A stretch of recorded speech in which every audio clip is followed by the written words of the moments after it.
എരഞ്ഞിക്കൽ കാരംവെള്ളി ശ്രീ സുബ്രഹ്മണ്യ സ്വാമി ക്ഷേത്രത്തിലെ 6 ദിവസം നീണ്ടു നിൽക്കുന്ന ഉത്സവാഘോഷത്തിന് കൊടിയേറി. ക്ഷേത്രം തന്ത്രി കക്കാട്ടില്ലത്ത് നാരായണൻ നമ്പൂതിരിയുടെ മുഖ്യ കാർമ്മികത്വത്തിലാണ് കൊടിയേറ്റ ചടങ്ങുകൾ നടന്നത്.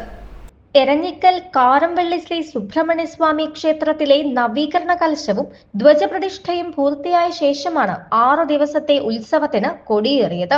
നൂറുകണക്കിന് ഭക്തരുടെ ശരണം വിളികളെ സാക്ഷി നിർത്തി ക്ഷേത്രം തന്ത്രി കക്കാട്ടില്ലത്ത് നാരായണൻ നമ്പൂതിരി കൊടിയേറ്റ ചടങ്ങുകൾക്ക് മുഖ്യ കാർമ്മികത്വം വഹിച്ചു.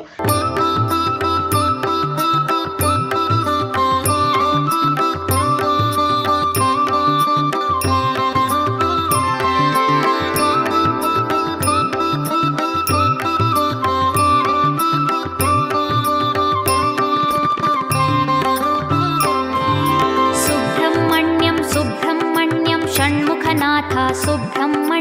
सुब्रह्मण्यं सुब्रह्मण्यं षण्मुखनाथ सुब्रह्मण्यं सुब्रह्मण्यं सुब्रह्मण्यं षण्मुखनाथ सुब्रह्मण्यं.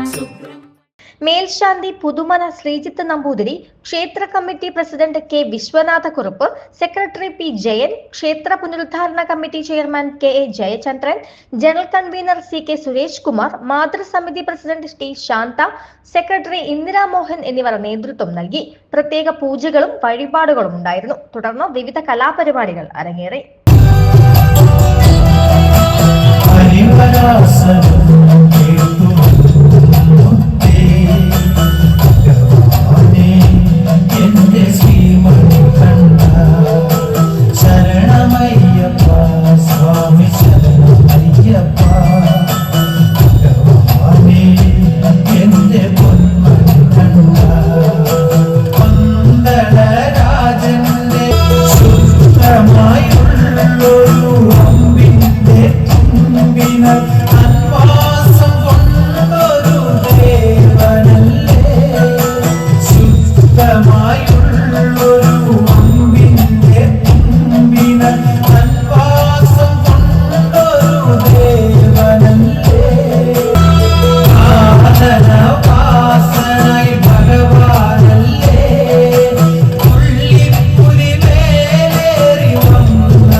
ACB news Kozhikode.